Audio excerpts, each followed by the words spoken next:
तुमच्या मोलाच्या सहकार्यानंच आम्ही गाठलाय 30 लाख सबस्क्रायबर्सचा नवीन टप्पा। तुमच्या कामाची प्रत्येक बातमी साम टीव्हीच्या डिजिटल प्लॅटफॉर्मवर आजच लाईक, शेअर आणि फॉलो करा।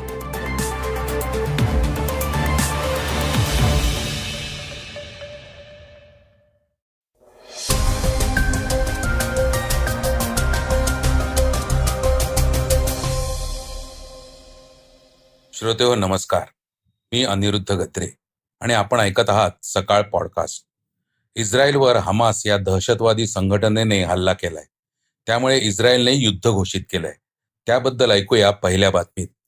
तर राज्यात आरोग्यमंत्री तानाजी सावंत यांनी नांदेड प्रकरणाची जबाबदारी सपशेल झटकली। अजित पवारांच्या मुख्यमंत्री पदावरून पुन्हा चर्चा सुरू झाल्या आहेत आणि शिवसेना शिंदे गटाचे संजय शिरसाट तर फडणवीसांना दिल्लीत पाठवायला निघालेत। या सगळ्या बातम्या आजच्या पॉडकास्टमध्ये ऐकूया। त्याचबरोबर Mahadev cricket betting app, Iran आणि भारताच्या खेळाडूत वाद, अफगाणिस्तानला भूकंप या बातम्याही ऐकूया। इस्रायल आणि गाझा यांच्यातला वाद नेमका काय आहे आणि भारतातील ज्यू नागरिक या युद्धाकडे कसे पाहतात याविषयी ऐकूया चर्चेतल्या बातमीत। चला तर मग सुरुवात करूया आजच्या पॉडकास्टला। इस्रायलवर हमासचा हल्ला। पंतप्रधान बेंजामिन नेतान्याहू यांनी हमासला ठणकावलं। शनिवारी सकाळी हमास या दहशतवादी संघटनेने इस्रायलवर जोरदार हल्ला केला। तब्बल 5000 रॉकेट्स गाझा पट्टीतून डागण्यात आली। त्यामुळे इस्रायल सरकारने काही तासातच युद्धाची घोषणा केली। इस्रायल पॅलेस्टाईन वाद सुरू असतातच मात्र हा हल्ला सगळ्यात मोठा असल्याचं सांगितलं जात आहे। गाझा पट्टीतून हमास या दहशतवादी संघटनेने सीमा भागात मोठ्या प्रमाणात रॉकेट्स डागली। त्याच वेळी हमासचे दहशतवादीही इस्रायलमध्ये शिरल्याचं सांगितलं जात आहे। इस्रायल सरकारने आता युद्धाची घोषणा करून गाझा पट्टीतील हमासच्या तळांवर हवाई हल्ले करण्यास सुरुवात केली आहे। इस्रायलचे पंतप्रधान बेंजामिन नेतान्याहू यांनी संतप्त शब्दात युद्धाची घोषणा केली। ते म्हणाले, ही ना कोणती मोहीम आहे ना हा कुठला साधासुधा गोळीबार, हे युद्ध आहे। आपण युद्धावर आहोत। हमासच्या दहशतवाद्यांना या युद्धात अद्दल घडवली जाईल। त्यांना असा धडा शिकवला जाईल ज्याची त्यांनी कधीच कल्पनाही केली नसेल। हमासने केलेल्या या हल्ल्यात 22 इस्रायली नागरिकांचा मृत्यू झाला आहे, तर शेकडो नागरिक जखमी झाले आहेत। तसंच नेपाळचे 7 नागरिक ठार झाले आहेत आणि 17 नेपाळी नागरिकांना हमासने बंदी केलं आहे। या संपूर्ण घटनेवर भारताचे पंतप्रधान नरेंद्र मोदी यांनी शोक व्यक्त केला आहे। समाज माध्यमांवरील संदेशात पंतप्रधान मोदी म्हणाले की या कठीण काळात भारत इस्रायल सोबत एकजुटीने उभा आहे। त्यांच्या या संदेशावर इस्रायली अधिकारी कोबी शोशानी यांनी प्रतिक्रिया दिली आहे। ते म्हणाले, आम्ही बऱ्यापैकी मजबूत आहोत। आम्हाला मदतीची गरज नाही, पण आम्हाला समजून घेण्याची आणि पाठिंब्याची गरज आहे। भारत हा जगातील काही चांगल्या देशांपैकी आणि चांगल्या माणसांच्या देशांपैकी एक आहे। त्यामुळे हे आमच्यासाठी खूप महत्त्वाचं आहे। छगन भुजबळांनी दिली अजित पवार मुख्यमंत्री होण्याची युक्ती। जेव्हापासून अजित पवार सरकारमध्ये सामील झाले आहेत तेव्हापासून दर 2 आठवड्यांना त्यांच्या मुख्यमंत्री होण्याविषयी उलटसुलट चर्चा घडत असतात। अजित सावे यांनी याविषयी खिल्ली उडवणारं एक वक्तव्यही केलं होतं। फडणवीस पवारांना मुख्यमंत्री करतील या विधानाची खिल्ली उडवत सावे म्हणाले होते की अजित पवार 20-25 वर्षांनी मुख्यमंत्री होतील। दरम्यान राज्याचे उपमुख्यमंत्री अजित पवार यांच्या उपस्थितीत नाशिकमध्ये एका कार्यक्रमाचं आयोजन करण्यात आलेलं होतं। त्यात बोलताना छगन भुजबळ यांनी अजित पवारांना मुख्यमंत्री करण्याविषयी वक्तव्य केलं। ते म्हणाले, अजित पवार मुख्यमंत्री होण्याची सध्या शक्यता नाही, पण खरोखरच दादांना मुख्यमंत्री करायचं असेल तर 45चा आकडा 90 पर्यंत वाढवावा लागेल। जिथे जिथे निवडणुका होतील तिथे तिथे अजितदादांचे लोक निवडून आले पाहिजेत। त्याची जबाबदारी आता तुम्हाला मला उचलायला पाहिजे, असं भुजबळ म्हणाले। आरोग्यमंत्री तानाजी सावंत यांनी नांदेड प्रकरणी जबाबदारी झटकली। नांदेड शासकीय रुग्णालयातील रुग्णांच्या मृत्यू प्रकरणावर विरोधक आक्रमक झाले असून त्यांच्याकडून राज्याचे आरोग्यमंत्री डॉक्टर तानाजी सावंत यांच्या राजीनाम्याची मागणी होत आहे। मात्र आरोग्यमंत्री डॉक्टर सावंत यांनी नांदेड प्रकरणाची जबाबदारी झटकत नांदेडमध्ये जे घडलं ती मंत्रिमंडळाची सामूहिक जबाबदारी असल्याचं सांगितलं. तसंच या घटनेचा विरोधक उगाच गवगवा करतायत असा आरोपही केला. एका कार्यक्रमात बोलताना डॉक्टर तानाजी सावंत म्हणाले, नांदेडमध्ये जे घडलं ती मंत्रिमंडळाची संयुक्तिक जबाबदारी आहे. संबंधित शासकीय रुग्णालय हे आरोग्य विभाग नव्हे तर वैद्यकीय शिक्षण विभागांतर्गत आहे, हे लक्षात घ्यावं. राज्यात औषधांचा तुटवडा, टंचाई आहे. खरेदी रखडली असल्याची ओरड केली जात आहे. मात्र राज्यात औषधांचा तुटवडा नाही, खरेदीही रखडलेली नाही. या उलट राज्य शासनाने खरेदी प्रक्रिया राबवण्यासाठी प्राधिकरणाची स्थापना केली आहे. या माध्यमातून खरेदी प्रक्रिया राबवली जाणार आहे. औषध खरेदी वेळेत व्हावी यासाठी जिल्हा नियोजन समितीच्या माध्यमातून जिल्हाधिकाऱ्यांना अधिकार देण्याचा निर्णय शासनाने घेतला असून तसे आदेशही काढण्यात आले आहेत, असं सावंत म्हणाले. राष्ट्रवादी शरद पवार गटाला माहितीये की या प्रकरणी हसन मुश्रीफ यांची जबाबदारी आहे. मात्र त्यांना थेट टीका करायची नसल्याने आरोग्यमंत्री या नात्याने ते आपल्याला म्हणजे तानाजी सावंत यांनाच लक्ष करत आहेत, असा आरोपही सावंत यांनी केला. नांदेड प्रकरणावर विरोधकांकडून राजकारण केलं जात असून त्यातून डॉक्टरांचं खच्चीकरण होत आहे, असंही सावंत म्हणाले.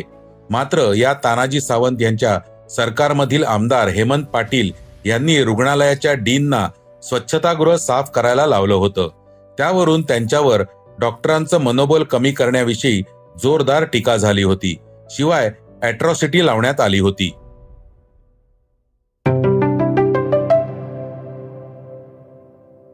आता ऐकूया वेगवान घडामोडी. अफगाणिस्तानला भूकंपाचे हादरे. अफगाणिस्तानला पुन्हा एकदा भूकंप झाला आहे.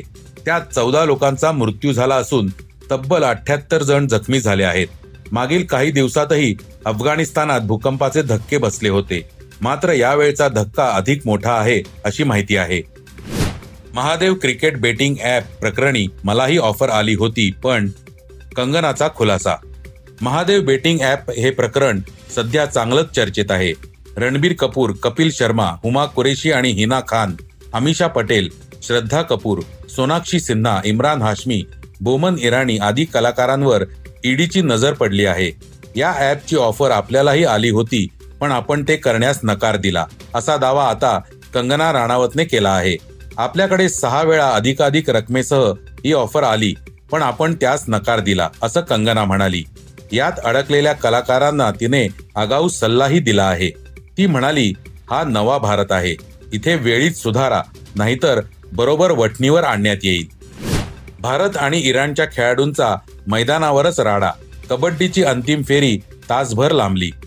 आशियाई क्रीडा स्पर्धेतील कबड्डीच्या सुवर्ण पदकासाठी भारत आणि इराणची झुंज सुरू होती.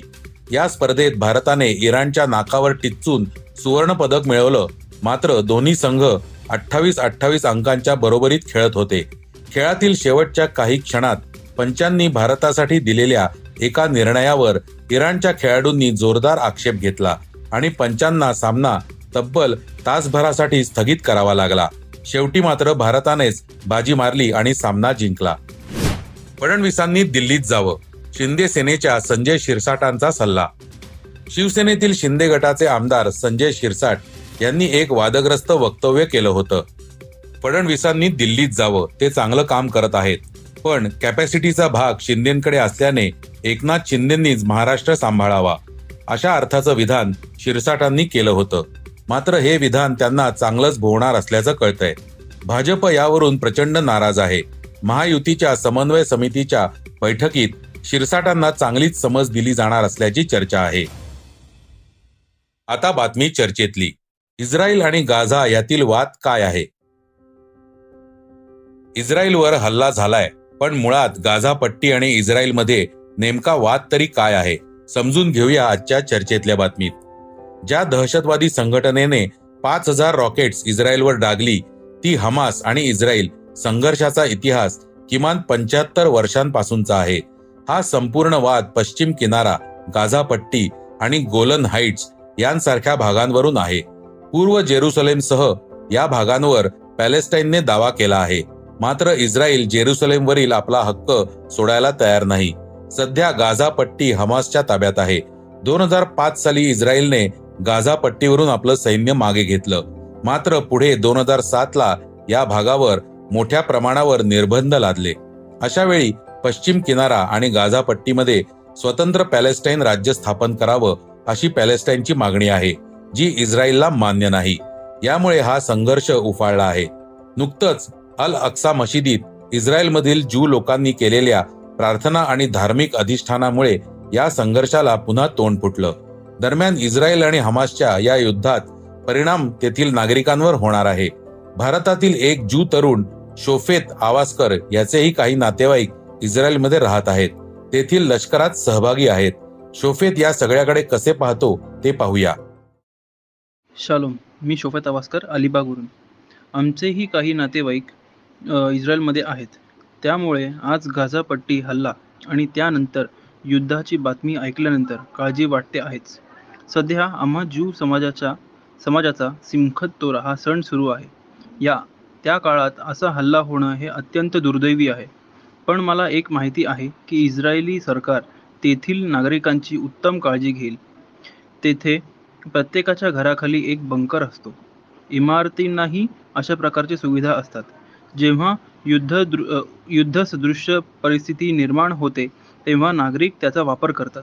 शिवाय सरकारकडूनही या सगळ्याची माहिती वेळोवेळी दिली जात असते. आमचे काही नातेवाईक येरुशलेम येथे आहेत, तर काही रामलेमध्ये आहेत. त्यांच्याशी संपर्क साधण्याचा प्रयत्न करत आहोत. इस्रायलमध्ये राहणाऱ्या माझ्या काकाचा मुलगा आणि मुलगी तेथील लष्करात आहेत. तेही सिमखत तोरा या सणासाठी आले होते, मात्र त्यांना परत ड्युटीवर बोलवून घेण्यात आले आहे. यावेळीच युद्ध बरेच मोठे आणि बराच काळ चालेल असं असण्याची शक्यता आहे. काळजी आम्हालाही खूप वाटत आहे, पण आपण इथे बसून काहीच करू शकत नाही हे सुद्धा समजतं आहे. तर श्रोते हो, हे होतं आजचं सकाळचं पॉडकास्ट. आजचं सकाळचं पॉडकास्ट तुम्हाला कसं वाटलं हे आम्हाला सांगायला विसरू नका. YouTubeवर देखील तुम्ही सकाळचं पॉडकास्ट ऐकू शकता. त्यावरील तुमच्या प्रतिक्रिया, सूचना आमच्यापर्यंत जरूर पोहोचवा. आणि सगळ्यात महत्त्वाचं म्हणजे सकाळचं पॉडकास्ट तुमच्या मित्रांना, कुटुंबियांना नक्की शेअर करा. उद्या पुन्हा भेटूयात. धन्यवाद. वाचा, बघा आणि आता ऐका आणखी बातम्या isakal.com वर. तुम्ही हा पॉडकास्ट सकाळच्या वेबसाईट आणि ऍपवर सुद्धा ऐकू शकता. विसरू नका, या पॉडकास्टला आपल्या आवडीच्या पॉडकास्ट ऍपवर सबस्क्राईब किंवा फॉलो करायला.